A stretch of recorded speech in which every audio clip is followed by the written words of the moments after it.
I thought they played their best down the stretch, in particular that last drive. So that's good. Should, again, keep saying this, build confidence as we move forward, both those guys being in that spot. So new challenge this week. That game's behind us. Time to focus on Purdue. On the D-line real quick, is there any update on Tyleek? And beyond that, can you just get into how well Caden McDonald is playing up front? Yeah, K-Mac really stepped up for us, and we're hoping that he can continue to give us more and more snaps. But great to see him with the game on the line.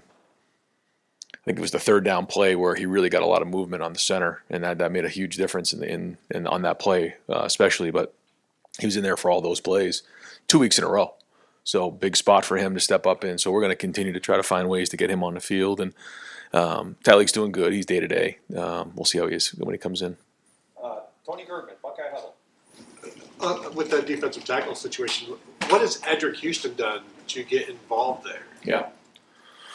Well, he's got a very bright future ahead of him. I think he's going to be a really good football player. Hasn't played a lot inside, so he's learning that position. But I think that when you look at how he projects out, we got one here now. He's got to keep growing. He's got to keep learning from Ty and Tyleek, and the intricacies of playing inside, because it is different than playing on the edge. But he has the size, the power, the strength, the toughness to play inside for us. So do you think he's going to stay there? And what was his response to the position? He really embraced it. I think he sees what this could be for him. Not saying that maybe down the road we wouldn't move him back outside, but I think he realizes when you go from being a very athletic and strong defensive end and now moving inside, now you become elite as a 3 technique, because you have that speed and quickness, and he does have the power to hold the point of attack. Over to the right, Don Ferry, WBNS. Coach, the first rankings come out that matter. Will you pay attention to that, and just any thoughts on it? Yeah, no, just focused on Purdue. That's all that matters, and rankings right now for us, again, don't mean anything, because you got to keep winning. And that's for us, every time we walk off the field on a Sunday, no matter what happened the game before, that game is over with. It's on to Purdue. I think Purdue, their record may not say it, but they've been playing good football. And, we've got to come in and play physical in this game, and we got to continue to build on what happened last week. And that's what today's going to be all about in a Tuesday practice, because, whatever the rankings are, they are. The matter, as we've always said, the ones that matter are the ones at the end of the year. It was obviously a huge win over there. Loved the celebration afterwards. I didn't know you were such a great dancer. As far as what that does for the confidence, because it's one thing to say it, but to go do it, and the way you were able to drive down the field and close out that game, what's it do for your club's confidence? I think we know we can do it. It's been 2 weeks in a row we've done that now. Do I think that we should be in that situation in that game? No. I think our execution has got to be better this week, for where we need to go and what we want to do. But we also know the game of football takes twists and turns along the way, and you're going to find yourself in games. There was pluses and minuses on both sides, positive plays on both sides, negative plays on both sides. But you got to win the game in the fourth quarter, and a big part of that is being physical, so that you can control the game at the end of regulation. And like we did, we milked the clock there with 5 minutes plus to go in the game. And I've been in games before where in 5 minutes there's about 4 or 5 different possessions. You just go back and forth, and it turns into a shooting match where it's 35-28 or 48-42. And this one here, we ran the ball and milked the clock and finished the game that way. And that's what this game needed. You never know what's going to come up next. If we don't get to stand on defense, offense has to go out and get a score. So whatever it takes to win the game is what we got to do. But it all comes down to how physical we are running the football and stopping the run. Dave Holmes, WSYX. Will should be your stable force, being such a veteran as your quarterback. A couple turnovers there. I know the one at the goal line's a bit fluky in the way that thing came out. The touchback rule is what it is. Any concerns, though, as far as Will trying to protect the football in big games moving forward? Oh, it can't happen. It can't happen. It's just we got to take care of the football. And the first play, he got fooled a little bit in terms of what he saw, and so that unfortunately, sometimes like that, those things will happen. But yeah, we can't fumble the ball inside the 10-yard line. Just can't do it. So, we were, like he said, we were fortunate in the game because of the play of so many guys down the stretch, and it turned into a 4-quarter game because of that. And we take care of the ball better. It doesn't have to be that way. So he knows that, and we're going to keep hammering at home this week, and a huge emphasis on execution and taking care of the football. Spencer Holbrook, Letterman Roll. Ryan, what did you like from what Carson gave you guys as left guard, and what did he show you in the last couple of weeks that made you guys think he was ready after really not playing all this year? Yeah, we looked at him during, the preseason. He was out with illness. He was playing backup center. We moved him to guard. We felt like at that time, Tegra gave us more at right guard, and with Donnie at left guard, Seth was, solidified at center. So, we kept Carson right there at center at the time. Since, Donovan got moved out, we felt like there was a hole there that we needed to fill. And, we had a couple different options there and some good options. But in this game, we felt like experience was the right thing to go with. And, after watching the film, he stepped up in a big way and showed us that he can play guard. And so we're going to continue to go with Carson. And, we saw what we saw on film, and now he's got to keep building on it. Jeremy Birmingham, the podcast. Ryan, obviously, Carson giving you that boost is helpful because it answers one question. I'm curious about the last week with Donovan and the decision to move him to tackle for a kid that's played guard for 3 years, has a lot of NFL prospects, etc. How was the conversation with him about taking that risk and moving out there? How did he handle it post-game? How did he handle it, and how does it feel different after the game? I think anytime you're making a move like that in a big game and going against a high-end player like Carter is, there's a lot to process there, but he never flinched at all. He never thought twice about it. He embraced it. I think, Justin did a great job of preparing him, in 1 week. Now, he had been getting reps out there in practice, but it's not the same as preparing to play in a game, especially when you're on the silent count, especially against a great player like Carter. And so, we really did tailor the game the best we could around that. There was a couple third downs. We just had to call it and play it, and we did help him with the cadence that one time, and then Carter got us, on the other ones. But I thought Donnie absolutely just fought his tail off and played physical the whole time and wore those guys down and embraced a new role in a tough spot. So I think he can be a very good tackle. I mean, just watching his athleticism, his length, the way his feet move, he can play good tackle for us. Now we got to keep getting him the reps and keep getting more and more of the experience of being out there in confidence. But he's showing now that he can play both positions. So I think it's only going to help him. The 4th and 2 in the second quarter from midfield, where it's a risky play call up there. You risk giving momentum back to Penn State at midfield.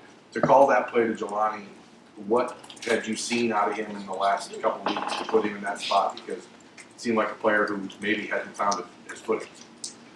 Yeah, those are not easy decisions. But you gotta, in that moment, I felt like we had run the sneak before. We wanted to try to get Will on the perimeter. They did a nice job of kind of sniffing it out, but Will continued to keep the play alive. We didn't think it would get all the way to Jelani, who was actually the last read in the progression. We had a tailback in the flat. We had Jeremiah on the over. And then here comes Jelani on the side view mirror, which I don't think we threw all week. So for those guys to do that, and like I said the other day, I think he got 3 catches and 3 drops on one play, Jelani Sutterman, on that play. I mean, it was just one of those plays you got to make, and he did. And but his sideline was excited for him. But I think when you look at Jelani, you see somebody who has a tremendous amount of talent. He's growing every day. He's maturing every day. When he's consistently doing his job and knowing what he's doing, you see it. And I think that's been the thing that's held him back a little bit. But he's making those improvements now, and the more he can build trust in the staff and making a big play like that in a big spot certainly does a lot for him. Cameron T. Robinson, the Athletic. Ryan, for Carson, since he didn't play in that Cotton Bowl, what growth have you seen from him, really since that OSU game last year, now that makes you think this can be a consistent step? Carson has toughness. Carson has athleticism. Carson's smart. And I think after watching the film and maybe not taking on as much of the stuff in terms of making all the calls and everything like that, that maybe having Seth there next to him and Donnie over here next to him, allowed him to focus on his job and not, be worried about all the different things that happen. Like he can go play football, and that's what he did. So I think there's a lot of growth and maturity there emotionally. So you don't want to pigeonhole him into being a guard or a center right now. But Right. You talk about not having the responsibility of making all the calls.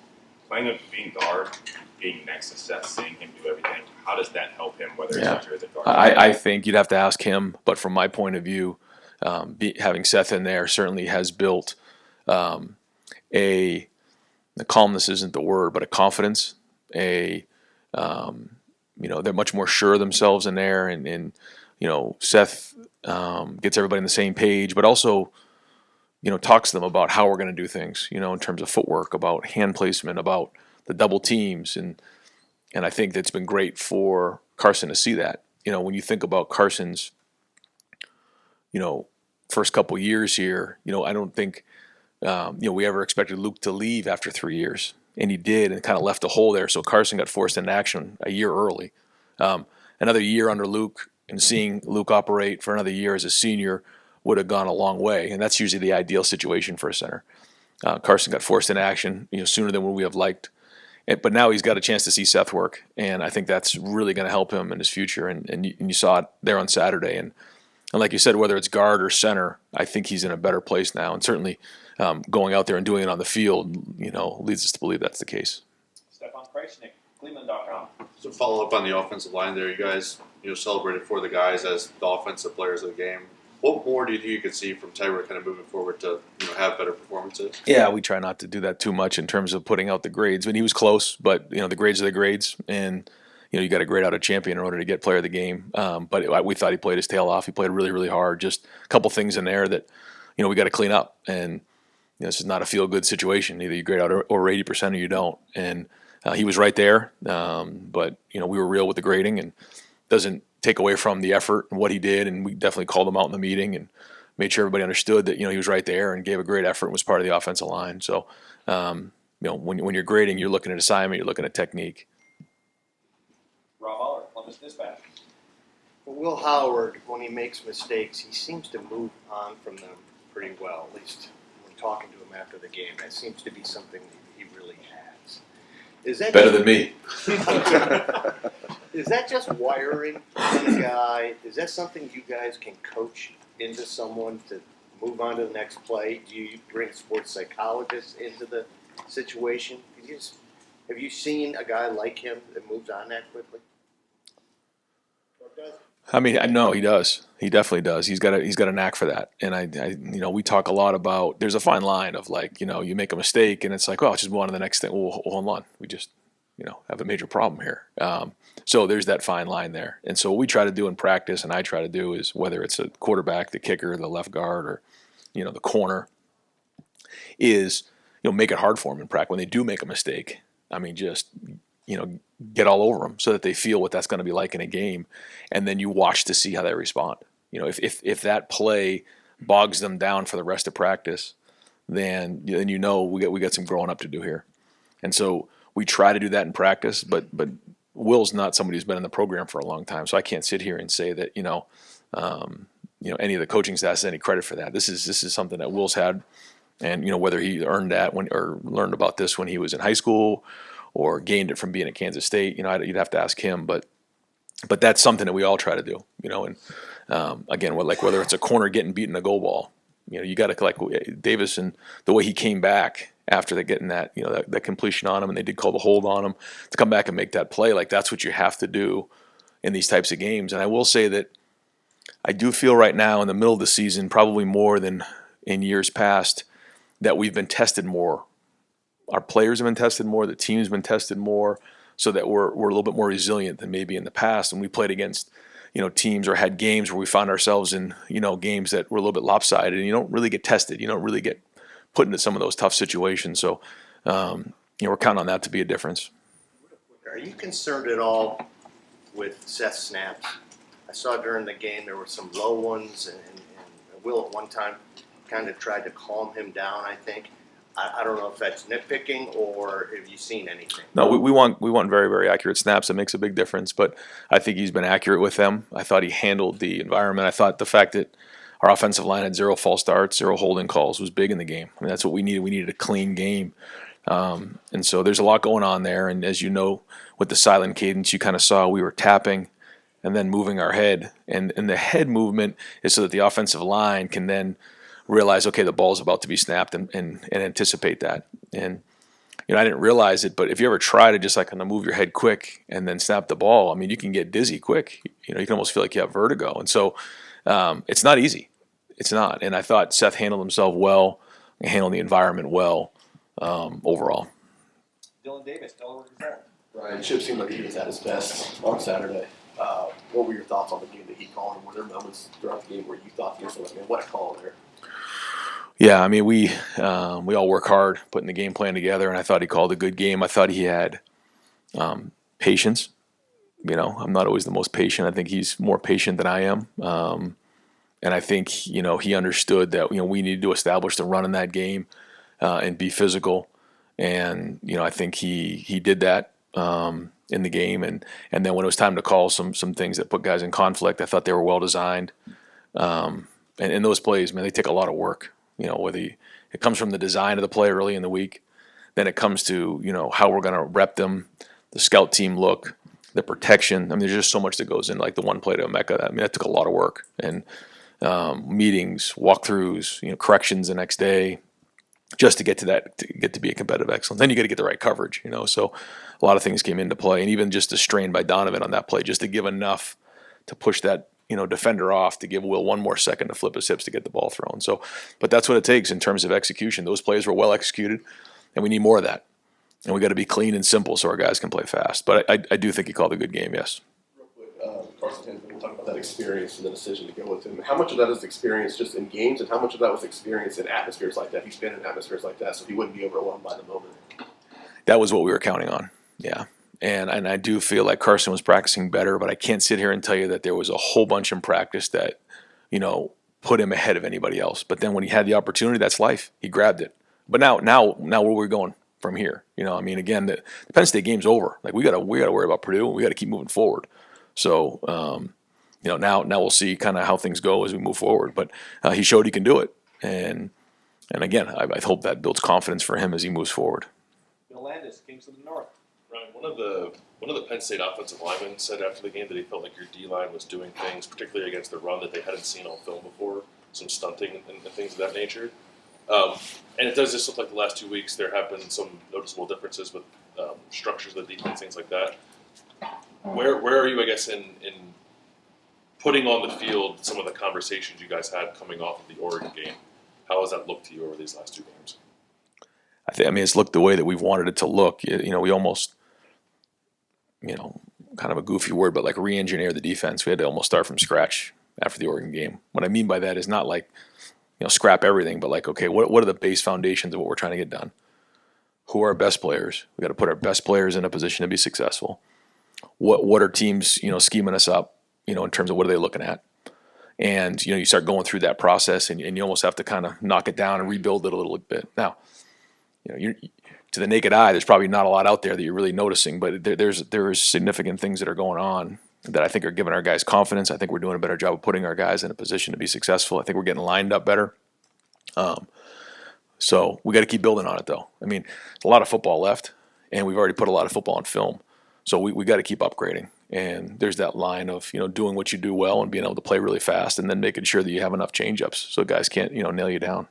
The re-engineering word you use, I'd imagine that's only possible if you have veteran players who can handle those kind of things. Like how much of a key has that been as you change things a little bit? But it wasn't. That's what I'm saying. I guess it wasn't like, hey, we're redoing all of this. It's like, let's just trim all this out of here and just focus on these things right here. These are the best things we do right now, and then kind of go off and have the one-offs from there. So, like again, you didn't all of a sudden start to see a 3-down front, and so it wasn't like that. It was just really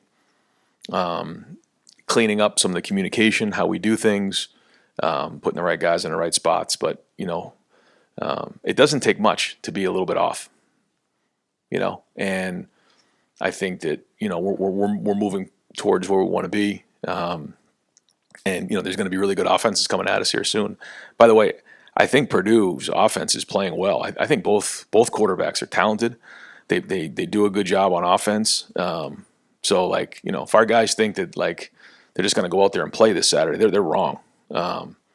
I think they're a much better team than their record shows.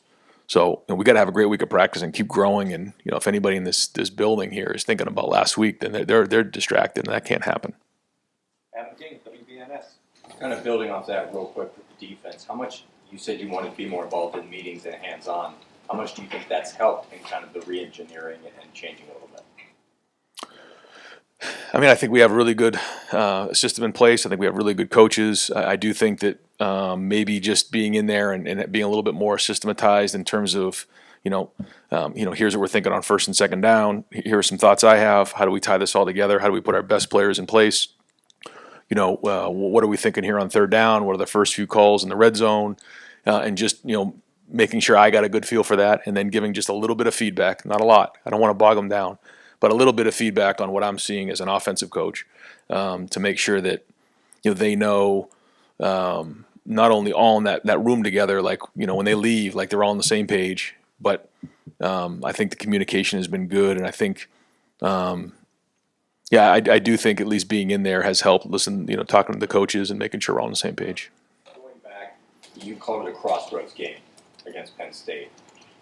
There were things said after the Nebraska game, after the Oregon loss. There was, obviously a big game looming in Happy Valley. You guys win that game. How have you seen the energy from the week before kind of shift now in this place with everything now in front of you? Yeah, we'll find out today how we do it, in our 2:30 team meeting, and how we do it practice, and where we go to Purdue. That's it. Was it a good win? Yeah, it was a good win, but it's just allowed us an opportunity to go chase our goals. That's all it's done. We knew we had to go do that, and we knew when we looked at the schedule going to Oregon, to Penn State, were going to be two great road opportunities for us. We didn't get the first one, we got the second one, so that was good. But a lot of football ahead of us, and that game's behind us now. Hey, folks, I'm going to ask if we can try to keep it to one question, or we're going to run out of time. Far left, Joe Nugent, WCMH. Because Jeremiah Smith is off to such a great start, and he scored a touchdown in every game before this one.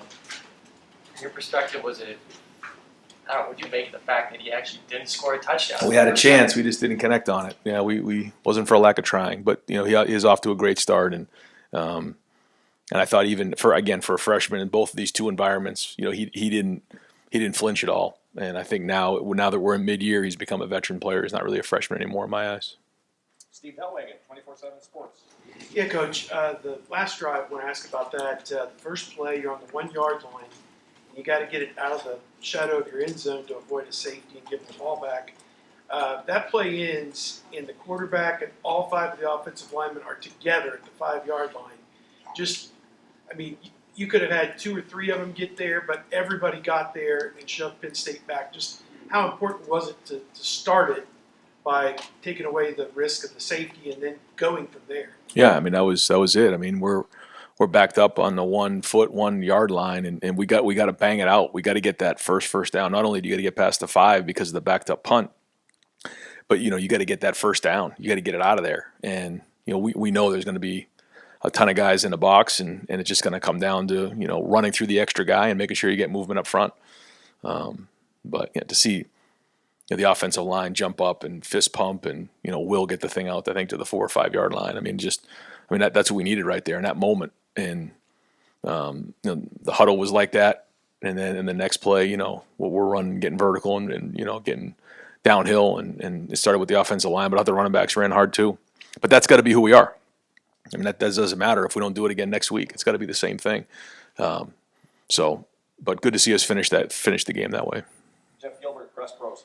Coach, I know you didn't get to the leave no doubt part of this game, but Right.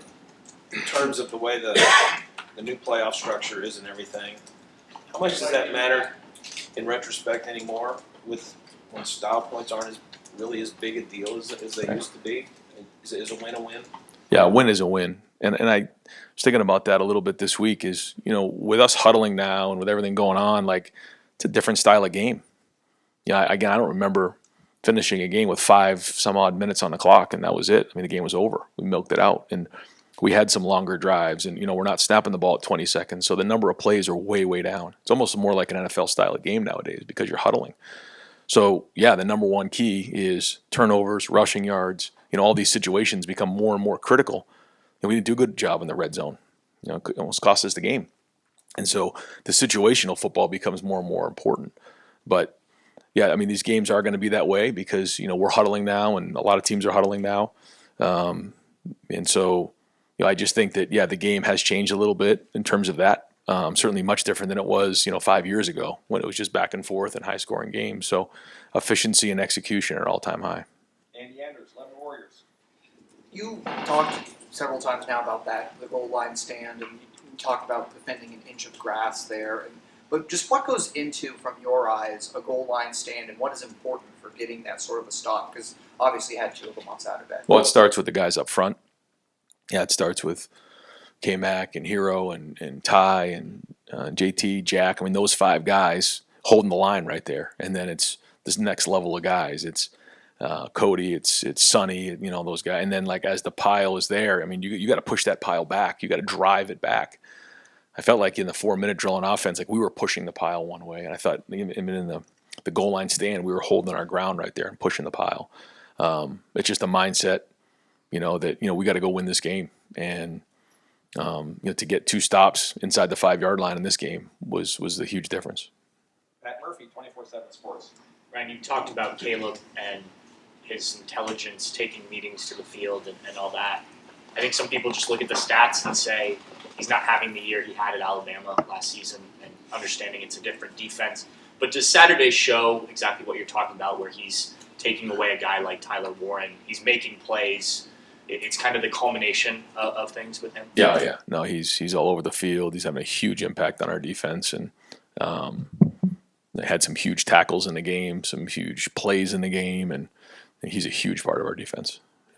Austin Ward, podcast. You mentioned that shot to Jeremiah that was just fractionally off. There was another to Carnell. Yeah. I think the first blush instinct is always to just look at the quarterback. When you evaluated those 2 plays, what could be done, not just by Will maybe, to execute those? Carnell did a great job off the line of scrimmage, got behind the defense. The cornerback slipped a little bit, and there really wasn't anybody there. And Will in that moment, just needs to keep the ball a little bit more inside. And Carnell made a great catch, but kind of landed out of bounds. And then on the second one, I think Jeremiah felt like, the safeties were so deep that the ball wasn't coming his way. And we tell Will, I mean, if he's anywhere near the depth of the safety, just launch it as far as you can. That's what happened. So he just has to stay with it. And but you're right. I mean, those are 2 missed opportunities that could have been much different. You referenced that earlier, there were pros and cons, yes, that you could have not been in that game. Those are the ones you're thinking about, the turnovers. The conversation with Will, then, if these are 4 opportunities that change things. That's it. I mean, that's why, execution, we got to be efficient. We got to execute. I think the mentality and the physicality and the toughness was all there on Saturday. That's it. And in the end, that's what won the game. And so that's good. But, it doesn't need to be that way if we're executing better and cleaner and taking care of the football and those things. So you can do both. They're not mutually exclusive. So looking to combine all those as we head into the back half of the season. Dan Hope, Lemon Warriors. Follow up on Tegra from earlier. Do you feel like he's firmly that starting right guard for you guys at this point, or are you still looking at mixing Austin in there? Yeah, no. I mean, Austin's ready to go, and he would get some reps, but Tegra's our right guard right now. Andy Backstrom, Letterman Row. Justin Bryan's taking some heat the last couple of seasons. Just how validating to see the way the line played on Saturday. I know it's just one game, but for him, for Justin, how validating was that? And then for you, for trusting in the process here. Yeah, I mean, a big step in the right direction for sure. And if we can keep building on this, then that'd be a heck of a deal. And I think it's staying after it and being resilient, and that's what it's going to take. And I think now there's a confidence coming out of it. Like, okay, we just did this. This is who we can be. But it's no good if we don't do it again this week. Bill Rabinowitz, Columbus Dispatch. Another question about Will. I know what you like about him. There are a lot of things to like about him, but you also talked about the things that went wrong against Penn State. This team is obviously loaded. How confident are you that he is the quarterback who can take you to the championship level? Yeah, I think what you saw at the end of the game made a difference in finishing this game. We hadn't really finished a game like this in a while, but having his legs, having his physicality and all that made a big difference in this one. So we know, how capable he is in a lot of different areas, and he is the leader of this team, and the guys believe in him, and we know we can win every game with Will Howard, and so I think the more and more he's in this offense, the more and more feels what it's like to be the Ohio State quarterback, the better. But at the end of the day, it's about winning the game, and he did that, and he's a winner. So again, a lot to come out of the game, a lot to learn from, and we have to play cleaner. But we love his fire, we love his competitiveness, we love his composure. The guys believe in him, and he can make a lot of throws. Joey Kaufman, Columbus Dispatch. Ryan, what is Zen's status if he does return this week, next week, future time? How does that prompt you to just evaluate your left side of the line? We'll see. Yeah, right now we're going to stick with what we have. If Zen were to become available, then that would give us more options. I don't think he'll be available this week. He is getting better, so we'll kind of see how he is and have an update later in the week. But I think right now the focus will be to stick with what we got right now, because we feel like there was good synergy coming out of that game. And final questions, Tim May. I got you, Stephen. Tim May. Stephen. You want him to go next? No. Okay. Hey, Ryan, was there a drive? Obviously, the last drive was guttural to the nth degree, but was there a drive Saturday where you looked out there and go, "This is what I envisioned when I brought in Chip Kelly and Will Howard, et cetera," where you just felt like things were under control, so to speak? It was kind of what you envisioned this offense being about. Yeah, I would say the responses after the interception, we kind of went out there without any hesitation and just started rolling pretty good. And the combination of run, pass, and play action and all that was really what we're looking for. And I think the perimeter blocking, has got to be better. That we left a lot on the field because of some of those perimeter blocks, and so we're going to work hard to get that fixed. But yeah, I think the response that we had after the interception for a touchdown, there was just a confidence level that I think had an effect on the entire game, really, to respond like that. And then the other drive, we got down there and threw the touchdown to Brandon Ennis. I mean, there was good run pass mix there.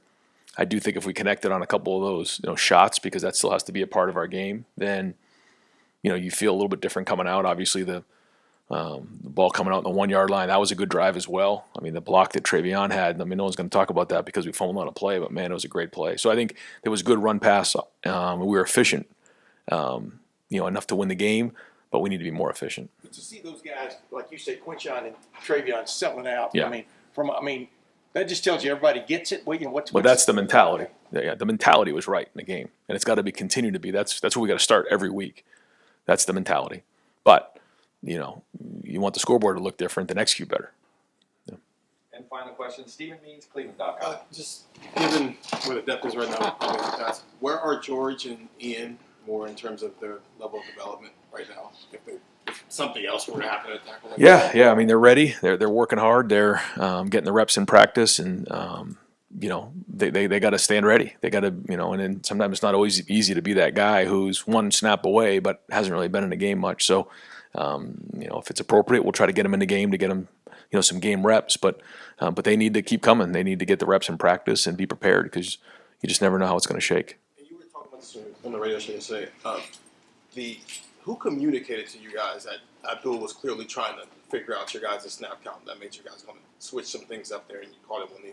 Oh, he's no, there was nothing like in terms of communication. He's a great player who tries to get a jump on the ball. You could see that on film. And so, we came over, there's a timeout, and we just said, in this third down, there's an opportunity to get maybe, a free one here. And so, we don't typically use a bunch of cadences when it comes to silent count, but the guys were disciplined enough to use the double head bob, and that was enough to get a first down, which turned out to be pretty big. Anytime you get those first downs like that, it was big. But we had everybody over in the sideline, and we communicated that to Seth, and Seth was great, and the guys hung in there on it, and it was a big play for us. Yeah. Coach,